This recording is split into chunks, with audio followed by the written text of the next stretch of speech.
Welcome और welcome back to my channel. आज हम लोग कुछ शॉर्ट आंसर क्वेश्चंस देखेंगे वेटिंग फॉर गोडो का। ओके, जो कि सैमुअल बेकेट ने लिखा है। सबसे पहला क्वेश्चन है, what do Vladimir and Estragon constantly do throughout the play. तो व्लादिमीर और स्ट्रगन जो है वो लोग थ्रू आउट द प्ले यानी कि प्ले के दौरान वो लोग क्या करते हैं, तो वो लोग सिर्फ वेट करते हैं। आंसर है they wait. What is the significance of the tree in the play. जो ट्री रहता है प्ले में उसकी सिग्निफिकेंस क्या है। The tree symbolises the passage of time and the cyclical nature of existence. It changes minimally between acts, highlighting the futility of waiting. तो tree क्या symbolize करता है, पैसेज ऑफ टाइम को सिंबलाइज करता है कि वक्त कैसे गुजरता है, और नेचर के साइकिल को ये सिंबलाइज करता है। और बहुत ही कम ये चेंज होता है ट्री।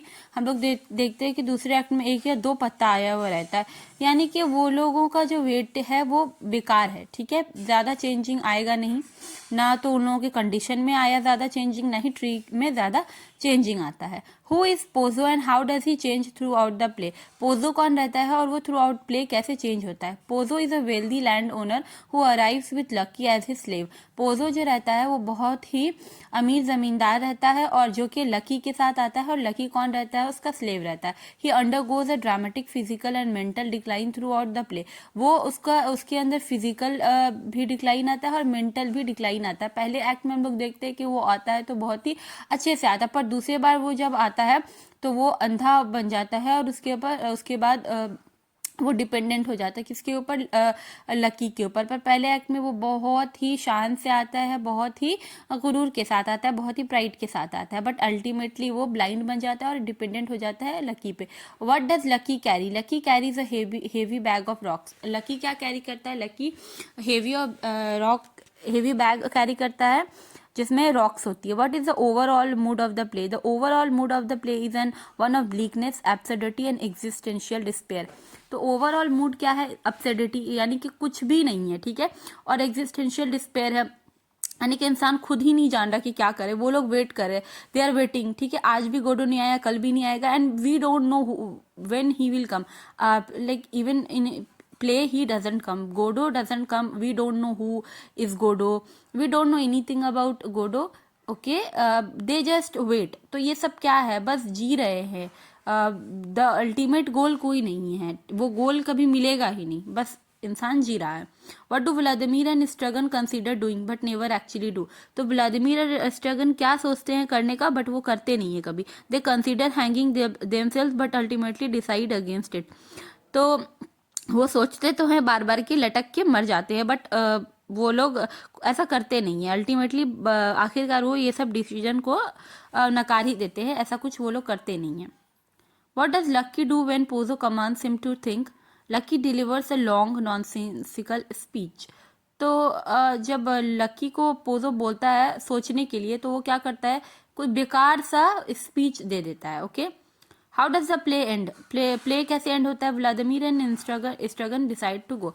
वो लोग क्या डिसाइड करते हैं, व्लादिमीर एंड स्ट्रगन, कि चलो भाई अब कल फिर आएंगे, कल फिर वेटिंग फॉर गोडो करेंगे। Okay, what is the significance of the boys message at the end of the act.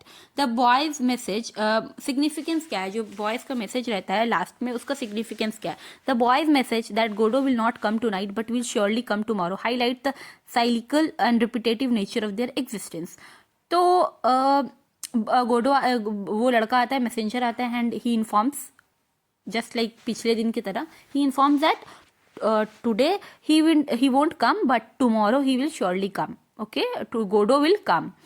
तो ये क्या हाईलाइट करता है कि ये रिपीटेशन चलते रहेगा। ओके, ये रिपीटेटिव नेचर है उन लोगों के एग्जिस्टेंस के, वो रिपीटेशन में ही चलते रहेगा। वो लोग फिर आएंगे, स्ट्रगन कहीं और से आएगा, व्लादिमीर कहीं से आएगा।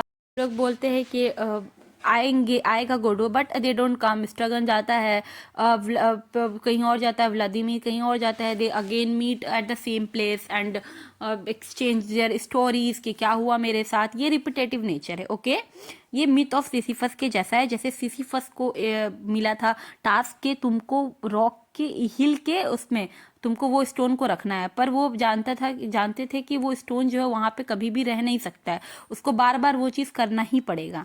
ओके तो उन लोगों के पास और कोई चारा भी नहीं था, वो लोग मर भी तो नहीं सकते थे।